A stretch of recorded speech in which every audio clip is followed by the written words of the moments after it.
नमस्कार.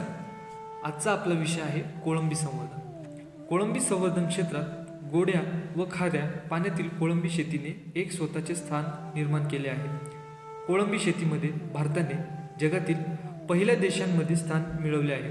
त्यामुळे बहुतेक शेतकरी कोळंबी शेतीकडे वळत आहे. शास्त्रीय पद्धतीने केलेली कोळंबी शेती आपल्या देशाला बहुमूल्य असे परकीय चलन मिळवून देणारे व ग्रामीण विभागातील लोकांना रोजगार देणारे एक साधन बनले आहे. अलीकडच्या काळात काही शेतकऱ्यांनी शास्त्रीय पद्धतीने कोळंबी शेती सुरू केली आहे. जगातील विविध भागात म्हणजे अमेरिका, युरोपीय देश, आफ्रिकेतील विविध देश व आशियातील विविध देशात या कोळंबीची शेती केली जाते. विविध खंडांचा विचार केला तर आशियाई देशात फार मोठ्या प्रमाणावर या कोळंबीची शेती करण्यात येत आहे आणि कोळंबीच्या एकंदर जागतिक उत्पादनापैकी 98% उत्पादन हे आशियाई देशातून मिळत आहे. आपण पाहणार आहोत लिटोपिनियस व्हेनामी जातीच्या कोळंबीचे कोळंबी संवर्धन. लिटोपिनियस व्हेनामी कोळंबीचे संवर्धन व व्यवस्थापन. तलाव सुकवणे व चुना मारणे.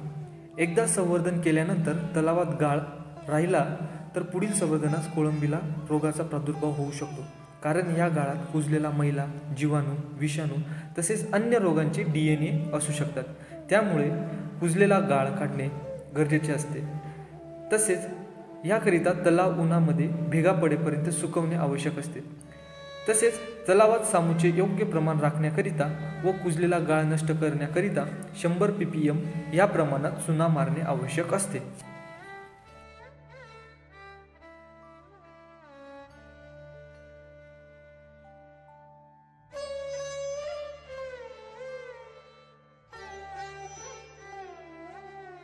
पाण्याचे व्यवस्थापन.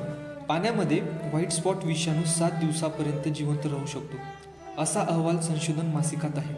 त्यामुळे खाडीतील किंवा समुद्रातील पाणी थेट तलावात घेतल्यास पाण्यातून रोगाचा प्रादुर्भाव होऊ शकतो. हे टाळण्यासाठी पाणी घेतेवेळी 60 मायक्रॉनची जाळी बसवावी. परंतु पाणी थेट तलावात न घेता ते पाणी साठवून तलावात घेऊन त्याला 30 ppm प्रमाण ब्लिचिंग पावडर वापरून पाण्याचे निर्जंतुकीकरण करावे. हे पाणी 7 दिवस जुने झाल्यानंतर संवर्धन तलावात खतांची मात्रा देणे. कोळंबीचे उत्पादन वाढण्याकरिता तलावात वनस्पती व पाणी प्लवंग निर्मिती होणे आवश्यक होते. लहान कोळंबी मासे तलावातील प्लवंग खातात. या प्लवंगाची तलावात वाढ होण्यासाठी योग्य प्रमाणात सेंद्रिय व असेंद्रिय खतांची मात्रा देणे आवश्यक आहे. प्लवंगाची वाढ चांगली झाली तर त्याची खाद्याव्यतिरिक्त आणखी फायदे असतात. खतांची मात्रा पुढील दिलेल्या तक्त्याप्रमाणे करावी.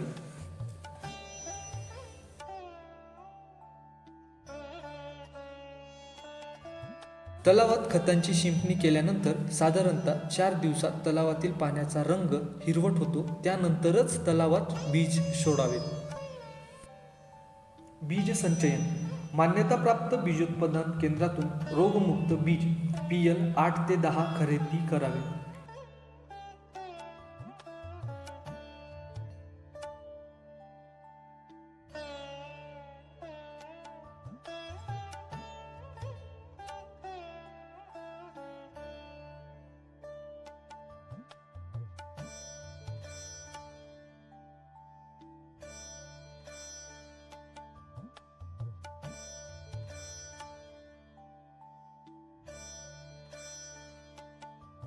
बीज तलावात साठवणूक करण्यापूर्वी बीजाचे तलावातील पाण्यातील वातावरणाशी एकरूप करून घेणे आवश्यक असते. आणलेल्या बीजाच्या पाण्याचे तापमान, क्षारता व सामू तलावाचं पाण्या एवढे करण्यासाठी तलावातील पाणी हळूहळू मिश्रण करून बीजांचे तलावातील वातावरणाशी एकरूप करावे.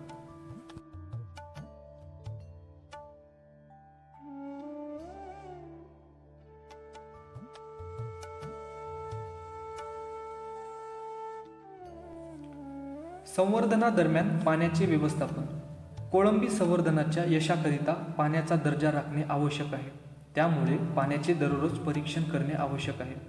पाण्याचा दर्जा म्हणजे पाण्याचे तापमान, क्षारता, सामू व गढुळताचे दररोज परीक्षण करणे आवश्यक आहे.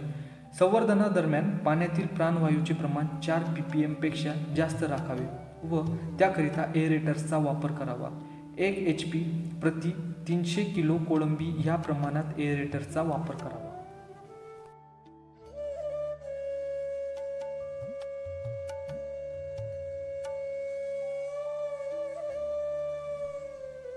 खाद्य व्यवस्थापन.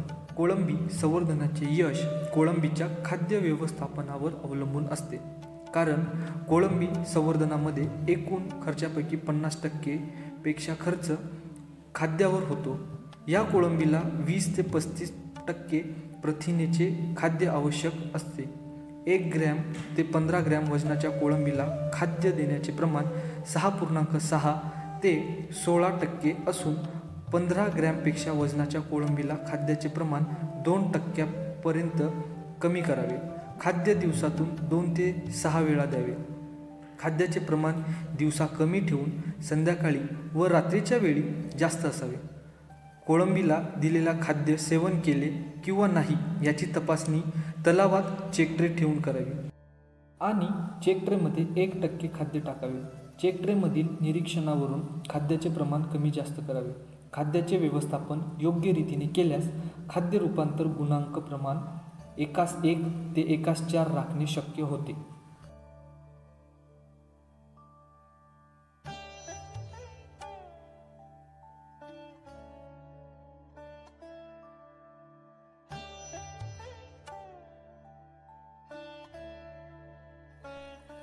आरोग्य व्यवस्थापन. दर आठवड्यातून कोळंबीची वाढ व आरोग्य तपासण्याकरिता निरीक्षण करणे आवश्यक आहे. साधारणपणे लिटोपिनियस व्हेनॉमी 30 दिवसानंतर 0.2 ग्रॅम प्रति दिवस वाढते. आठवड्यातून साधारणतः 1.5 ते 2 ग्रॅम वाढ साठवणुकीच्या प्रमाणानुसार होते.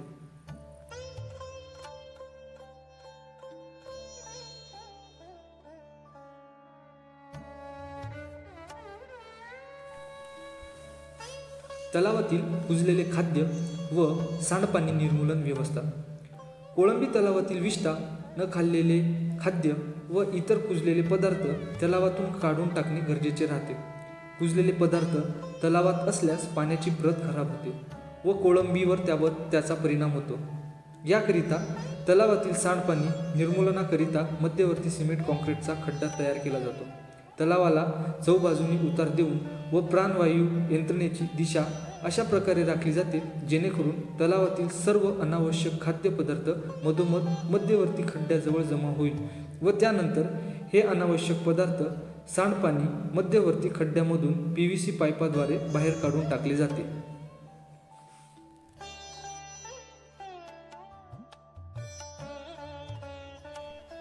काढणी व काढणी पश्चात घेवयाची काळजी.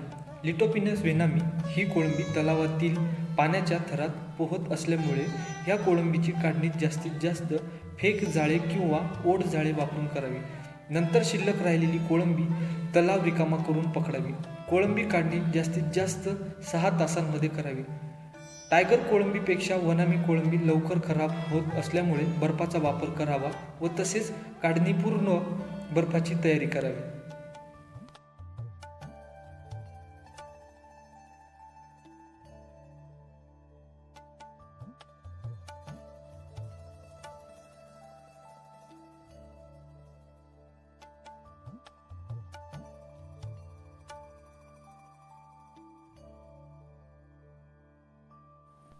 उत्पादन. भारतीय वातावरणाचा विचार केल्यास या कोळंबीचे उत्पादन प्रति हेक्टर 5 ते 10 टन होऊ शकते. 50 नग प्रति वर्ग मीटर ह्या प्रमाणात साठवणूक केली तर 20 ग्रॅमपर्यंत 100 ते 120 दिवसात वाढ होते. जगवणुकीचे प्रमाण 70% गृहीत धरल्यास साधारणतः उत्पादन 7 टन होऊ शकते. उत्पादन खर्च रुपये 250 ते 300 प्रति किलो येतो तर विक्री दर रुपये 350 ते 400 रुपये आहे.